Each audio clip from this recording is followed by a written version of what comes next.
कभी सोचा है कि नौकरी के सपने दिखाकर किसी को जंग के मैदान में धकेल दिया जाए, और वो भी अपने देश से हजारों किलोमीटर दूर, बिना मर्जी बिना आवाज, सिर्फ बंदूक उठाने के लिए मजबूर कर दिया जाए।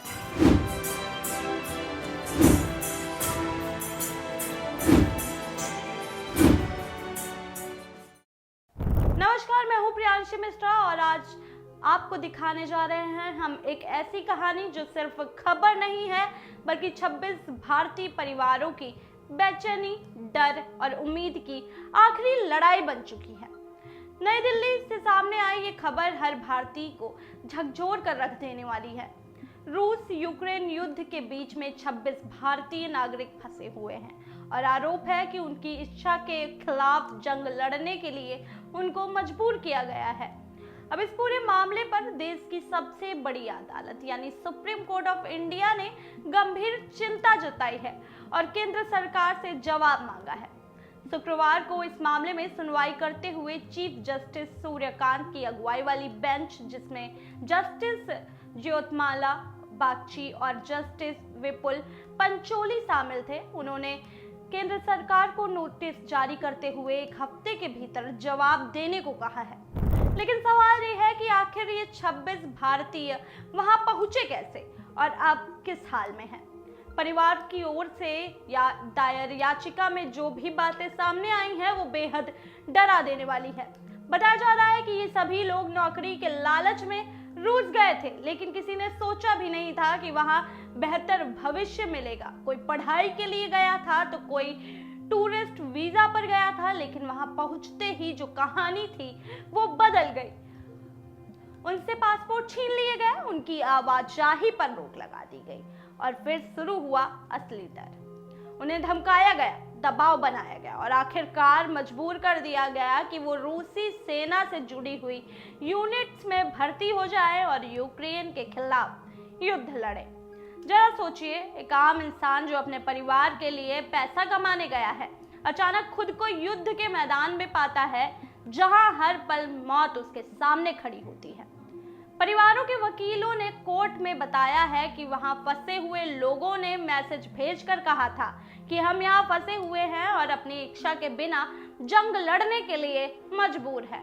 इस पर जब कोर्ट ने प्रतिक्रिया मांगी है तो केंद्र सरकार की ओर से सॉलिसिटर जनरल तुषार मेहता ने कहा है कि इस मामले की जांच की जाएगी और इसके लिए समय चाहिए।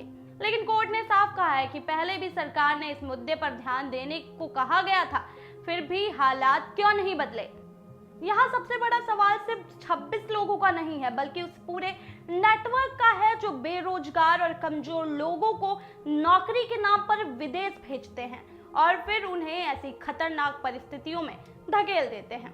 याचिका में यह भी कहा गया है कि ये लोग वही हैं जो वैध वीजा पर रूस ले गए थे, यानी सब कुछ कानूनी दिखाया गया था, लेकिन असलियत में ये एक जाल था, एक ऐसा जाल जिसमें फंसकर ये लोग अब अपनी जान बचाने की जद्दोजहद कर रहे हैं।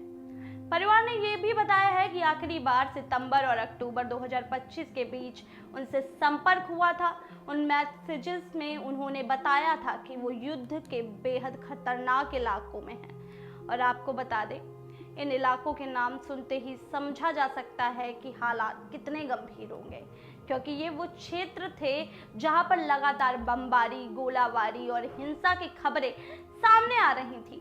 उस मैसेजेस में जो डर था वो साफ दिख रहा था और उन्होंने लिखा भी था कि वो वहां से निकल नहीं सकते, उन्हें वहीं तैनात किया गया है और हर पल जान का खतरा बना हुआ है। और फिर अचानक सब कुछ खामोश हो गया। कई परिवारों का कहना है कि उनके बाद से कोई भी उनसे संपर्क नहीं हो पाया, ना तो फोन, ना कोई मैसेज और ना ही कोई जानकारी। सोचिए, एक माँ जो हर दिन अपने बेटे के फोन का इंतजार करती है और एक पिता जो हर खबर में अपने बच्चे को ढूंढता है, एक पत्नी जो हर दस्तक पर उम्मीद करती है कि शायद कोई खबर आई हो, लेकिन हर दिन सिर्फ इंतजार और डर।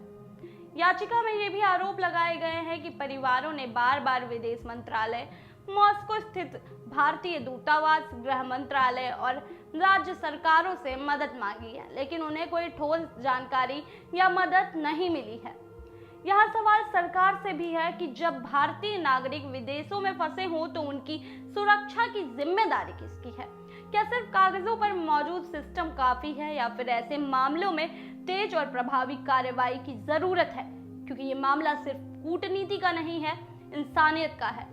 एक और बड़ी चिंता इस पूरे मामले में सामने आई है और वो है अवैध भर्ती नेटवर्क।